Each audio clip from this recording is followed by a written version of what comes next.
কণ্ঠ, সর্বদা সত্যের পথে। নমস্কার, আমি সৌগতা। আপনারা দেখছেন বীরের কণ্ঠ। বীরের কণ্ঠ নিউজ চ্যানেলে আজকে একান্ত সাক্ষাৎকার যে মানুষটি উপস্থিত হয়েছেন তিনি আর কেউ নন, আপনাদের রামপুরহাট শহরের কাছের মানুষ, কাজের মানুষ, অর্থাৎ রামপুরহাট পৌরসভার পৌরপিতা সৌমেন ভগত, অর্থাৎ টিঙ্কুদা নামে যাকে পরিচিত। আপনার গত দুদিন হলো বীরভূম সফরে, অর্থাৎ বীরভূমের তারাপীঠে মা তারার পুজোতে এসেছেন আপনাদের সর্বভারতীয় সভাপতি অভিষেক ব্যানার্জি, এবং তারপরে আপনাদের সঙ্গে বৈঠক করেছেন। বৈঠকে বলেছেন, একটা কড়া বার্তা দিয়েছেন, যেন তেন প্রকারের লিড চাই এবং সেটা বিপুল পরিমাণে। কি বলবেন? না, তিনি তো ঠিকই বলেছেন। এতে করা যদি কাউকে লাগে, কিছু করার নয়, সঠিক কথাই বলেছেন। কারণ আমরা যে সমস্ত কাজকর্ম করছি, মমতা বন্দ্যোপাধ্যায় যে সমস্ত প্রকল্প দিচ্ছেন, আমরা কাজ করছি, তারপরেও লিড যদি না হয় তাহলে কর্মীদেরকে সেভাবে খাটতে হবে। তিনি তো বলেছেন বাড়ি বাড়ি কর্মীদের যেতে হবে, বাড়ি বাড়ি গিয়ে মানুষকে বোঝাতে হবে, বিজেপির জুমলা বোঝাতে হবে, বিজেপি যে এই রাজ্যের জন্য কিছু করেনি সেটা বোঝাতে হবে। আমাদেরকে তো সেই কাজ করতে হবে। তার জন্য তিনি বলেছেন সমস্ত কর্মীকে ঘরে ঘরে যেতে হবে, মানুষকে বোঝাতে হবে, এবং সব মানুষকে বলতে হবে ভোটের দিনে যেন তারা ভোটটা দেয়। তিনি এইভাবে সাংগঠনিক ব্যাপার বুঝিয়ে বলেছেন। আমরা একদম শেষ সময় এসছে, লাস্ট প্রশ্ন আপনাকে।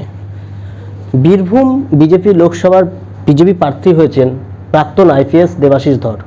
অন্যদিকে দুধকুমার মণ্ডল এক সোশ্যাল মিডিয়ায় পোস্ট করেছিলেন যে বীরভূম জেলায় জিততে পারবেন এবং বীরভূম জেলার সাংগঠনিক ক্ষমতা মজবুত নয়। কি বলবেন? দেখুন, এটা তো বিজেপির অন্তকলহ। এক সপ্তাহ পরপরই দেখবেন সোশ্যাল মিডিয়াতে পোস্ট হয়, কোনো না কোনো নেতা কোনো না কিছু কথা বলে, এবং ওনাদেরই নেতা যিনি দাঁড়িয়েছিলেন তিনিই বলছেন কি জিততে পারবে না। তাহলে এটা তো ওদেরই কনফিডেন্ট নাই, তো আমরা কি করবো? কোথাও কি উনি ক্যান্ডিডেট হতে পারেনি বলে ক্ষোভ বলে মনে হচ্ছে আপনার? ওদের ক্ষোভ রাগ দুঃখ এই নিয়ে আপনাদেরকে বললাম না, ওদের সবসময় ক্যান্ডিডেট হতে হবে, এবং ক্যান্ডিডেট হলে একটা মধু আছে, তো ওদের টাকা পয়সা, রিচেস্ট পার্টি, বিভিন্ন টাকা পয়সা আসবে, সেটা নিয়েই পড়ে থাকে। ওদের সংগঠন নাই, কিছু নাই। সাধারণভাবে যে ক্যান্ডিডেট আছে আমার মনে হয় না যে খুব একটা এফেক্ট পড়বে বা তিনি ভোট করতে পারবেন, কারণ চারটে গোষ্ঠী, চার রকম। এইভাবে ওদের সংগঠন ওরা বুঝবে। আমাদের সংগঠনকে ঠিক করতে হবে, আমাদেরকে জেতাতে হবে, এবং ব্যাপক ব্যবধান করতে হবে। এটাই আমাদের টার্গেট।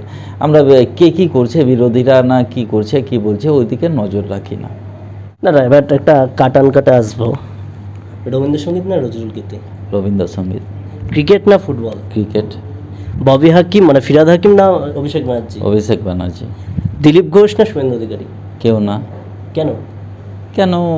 কি হিসাবে দেব বলেন? শুভেন্দু অধিকারী হচ্ছে তৃণমূলের প্রোডাক্ট, আর দিলীপ মানে হচ্ছেন হঠাৎ করে এসে নেতা।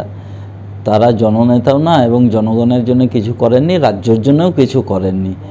কাউরির ভালো লাগা ভালোবাসা থাকতে পারে, কিন্তু তাদের সামাজিক একটা দায়বদ্ধতা আছে, সেই দায়বদ্ধতা তো নাই তাদের।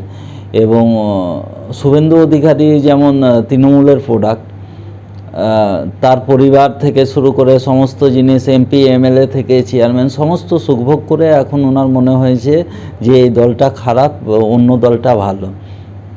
তো তিনি গিয়েছেন, তিনি বিভিন্ন কাজকর্মের জন্য নিজেকে বাঁচাতে গা আড়াল দিয়েছেন এবং অনেক রকম কথা বলছেন।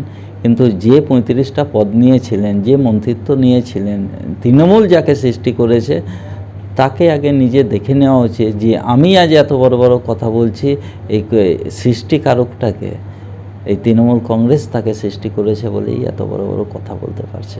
অসংখ্য ধন্যবাদ। এতক্ষণ আমরা কথা বলছিলাম রামপুরহাট পৌরসভার পৌরপিতা সৌমেন ভগত মহাশয়ের সঙ্গে। তিনি জানালেন জয়ের বিষয়ে যথেষ্ট আশাবাদী, এবং এই বীরভূম লোকসভা থেকে প্রচুর পরিমাণে লিড পাবে ওনাদের প্রার্থী, অর্থাৎ শতাব্দী রায়। বীরভূমের রামপুরহাট থেকে ক্যামেরায় সায়ন ভান্ডারের সঙ্গে সৌগত মণ্ডলের রিপোর্ট, বীরভূমের কণ্ঠ।